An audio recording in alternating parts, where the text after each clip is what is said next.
ជំរាបសួរពុកម៉ែបងប្អូនអតិថិជនទាំងអស់គ្នានៅក្នុងបណ្ដាញសង្គម YouTube មកវីដេអូនេះខ្ញុំមកបង្ហាញរៀងតដាក់ទេបងប្អូនណាជាស្រ័យចាវីដេអូនេះមកបង្ហាញធុងស្មាច់ណាសូមបង្ហាញតែមួយបងប្អូនព្រោះមែនតើដោយសារអញ្ចេះខ្ញុំខានចេញវីដេអូយូរទី1ទី2គឺវាលក្ខណៈថាវានៅមុខហើយនោះក៏ថតបង្ហាញជូនបងប្អូនតែម្ដងទៅចាហើយធុងស្មាច់នេះមកកាត់ហុកដែលលេខកូដរបស់វាហ្នឹង2472បងប្អូនតែមិនមែនបានន័យថាខាងយើងមានតែប៉ុណ្្នឹងទេអញ្ចឹងខ្ញុំនឹងរាយរាប់ថាមានຂະຫນាតចាប់ពីប្រមាណទៅដល់ប្រមាណຂະຫນាតដែលយើងមានតូចបំផុតនៅក្នុងស្តុកហ្នឹងគឺមកកាត់28 17កម្ពស់របស់វាណាអាចកទឿណាបងប្អូនអូខ្ញុំមិនតាន់ថតដាក់ YouTube ទេអញ្ចឹងចាំពេលហើយខ្ញុំនឹងថតជូនបងប្អូននៅវីដេអូក្រោយណាកម្ពស់របស់វាតែ6ទឹកនិយាយទៅគេទឿក៏ខ្ជូស្អាតណាបងប្អូនហើយបន្តមកទៀតក៏យើងមានកម្ពស់9ទឹកចាមកកាត់2ទឹក2ទឹកកន្លះមកកាត់3ទឹក4ទឹក5ទឹក6ទឹកដូចខាងក្រោយនេះរហូតដល់1ម៉ែត្រកន្លះ2ម៉ែត្របងប្អូនដែលវាអាចមានសមត្ថភាពនៅក្នុងការច្រោះទឹកហ្នឹងបាន50ម៉ែត្រគីបក្នុង1ម៉ោងអញ្ចឹងបើសិនជាបងចង់100បាន100គីបអីចឹងគឺយើងត្រូវការដាក់2ឡានអញ្ចឹងទៅចាអញ្ចឹងសម្រាប់ពុកម៉ែបងប្អូនមិនថាបងនៅតាមលក្ខណៈថាអាគារខុនដូសន្តាគាររោងចក្រសហគ្រាសដែលគាត់ត្រូវការ water treatment system ឬក៏ប្រព័ន្ធចម្រោះកបោដែកច្រេះអីផ្សេងៗណាហើយគាត់ត្រូវការប្រភេទធុងស្មាច់នេះបងយកទៅតម្លើងខ្លួនឯងក៏បានឬក៏បងត្រូវការសេវាកម្មខាងយើងទៅចាប់តម្លើងក៏បានឬក៏បងកំពុងតែមានប្រើហើយតែវាបែកចាត្រូវការផ្លាស់ប្ដូរណាបងក៏អាចទិញពីខាងយើងបានដូចគ្នាផងដែរយើងមានស្តុកដែលយើងមានដូចសាយដែលខ្ញុំរៀបរាប់លើកលែងតានិយាយទៅមានដល់ពីមកកាត់ពីទឹកដល់មកកាត់កៅបងប្អូនដែលយើងមានស្តុកហើយអញ្ចឹងបើសិនជាបងដែលលក្ខណៈថាគាត់ត្រូវការអីវ៉ាន់បញ្ញាប់អីវ៉ាន់ដែលមានគុណភាពអីវ៉ាន់ដែលតម្លៃរបស់វាសមរម្យអញ្ចឹងបងអាចឆែកជាមួយនឹងខាងយើងបានណាហើយសម្រាប់ធុងនេះសួរថាអានឹងច្រោះបានអីគេបងប្អូនតេតទៅនឹងសំណួរនេះគឺខ្ញុំទទួលបានច្រើនមែនតើពីបងចាឬក៏អូនឬក៏អំពូមិញអីចឹងទៅចាថាអានឹងគឺវាច្រោះបានអីគេចាអញ្ចឹងតេតទៅថាតើវាអាចដកច្រោះបានអីគេមែនតើអាធុងស្មាច់នេះបងប្អូនអាធុងស្មាច់នេះវាគ្រាន់តែជា housing មួយទេអីគេទៅ housing វាគ្រាន់តែជាធុង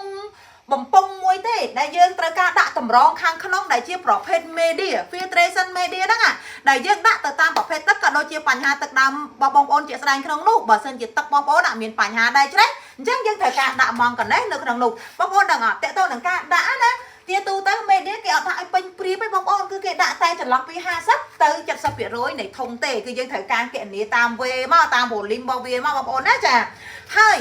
បើសិនជាទឹកបងប្អូនមានបញ្ហាក្លិនដែកច្រេះឬក្លិនដីក្លិនពុកក្លិនរកចោលយើងប្រើកាបូនឃ្យូមសកម្មបងអាចប្រើមកធុងនេះលាយចូលគ្នារវាងម៉ងកដេះដកដែកច្រេះដកក្លិនដែកនេះគឺយើងលាយចូលគ្នាបានតែមានតែតម្រងមួយទេគឺយើងត្រូវការញែកវាតែម្ដងនោះគឺតម្រង resin ដែលប្រើដើម្បីដកច្រោះកាបូននៅក្នុងទឹកចាជាទូទៅបើសិនជាបងប្រើប្រភេទទឹកម្ដងដែលមានបញ្ហាដែកច្រេះបងប្អូនដឹងអត់វាអត់សូវមានបញ្ហាកាបូទេតែក៏មានកន្លែងខ្លះដងខ្លះតំបន់ខ្លះក៏វាមានដែរតែកម្រណាបងប្អូនចាអញ្ចឹងគឺបងប្អូនអាចប្រើពីធុងមួយធុងពីរធុងឬក៏3ធុងអាស្រ័យនឹងបញ្ហាទឹកដើមរបស់បងប្អូនមេឌៀខាងក្នុងខាងខ្ញុំនេះដែលជា sale បច្ចេកទេសក៏ដូចជាអ្នកលក់បច្ចេកទេសនឹងណែនាំបងនឹងបញ្ជាក់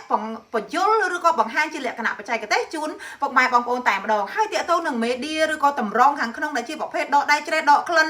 ដកកបោឬក៏កកកំតិចកំទីបងប្អូនបាច់បារម្ភទៅខាងយើងបងអាចមើលបានចាbackground ខាងក្រោយរបស់ខ្ញុំនេះគឺសុទ្ធតែជាអីវ៉ាន់ប្រភេទ filtration media ដែលគេប្រើដើម្បីច្រោះទឹកហ្នឹងបងប្អូនចាអញ្ចឹងបើសិនជាពុកម៉ែបងប្អូនដែលគាត់ត្រូវការយកទៅដោះស្រាយបញ្ហាទឹកចាមិនថាជាលក្ខណៈគ្រួសារជាលក្ខណៈធំជាងគ្រួសារបន្តិចតាមការឋានកសិដ្ឋានរោងចក្រសហគ្រាសមន្ទីរពេទ្យសាលារៀនអគារខុនដូសន្តាគារដែលគាត់ត្រូវការបងប្អូនអាចឆែកជាមួយនឹងខាងយើងបានបងត្រូវការតែអីវ៉ាន់យកទៅតម្លើងបងត្រូវការទាំងសេវាកម្មខាងយើងយកទៅតម្លើងជូនពុកម៉ែបងប្អូនចាឬក៏បងត្រូវការប្រឹក្សាយោបល់បច្ចេកទេសអីផ្សេងចាខាងយើងគឺមានមកកញ្ចក់ full option តែម្ដងបងប្អូនណាចាហើយក្នុងនោះតកតងនឹងសេវាប្រឹក្សាយោបល់គឺយើងអត់គិតលុយបងប្អូនអាចសួរបានដោយសារខាងយើង background គឺ engineering ចាលក្ខណៈថាជា sale បច្ចេកទេសចាអញ្ចឹងបើសិនជាពុកម៉ែបងប្អូនចាត្រូវការឬក៏ចង់ដឹងព័ត៌មានបន្ថែមចាអាច comment នៅខាងក្រោមវីដេអូនេះបានមួយទៀតសំខាន់បងប្អូនចាកុំភ្លេចជួយ Subscribe Channel YouTube ម្នាក់មួយផងដើម្បីឲ្យខាងខ្ញុំមានទឹកចិត្តចាផលិតវីដេអូថ្មីៗបន្ថែមទៀតពាក់ព័ន្ធទៅនឹងចាក៏ដូចជាលក្ខណៈថា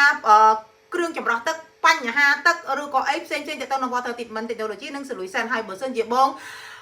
មានសំណួរឬក៏ចង់ឲ្យខ្ញុំថតវីដេអូបកស្រាយលម្អិតពីបច្ចេកទេសទឹកបងប្អូនតែមិនមែនរឿងខាងពេទ្យឬក៏ខាងសំណង់អត់ទេព្រោះខ្ញុំខាងទឹកបងប្អូនចា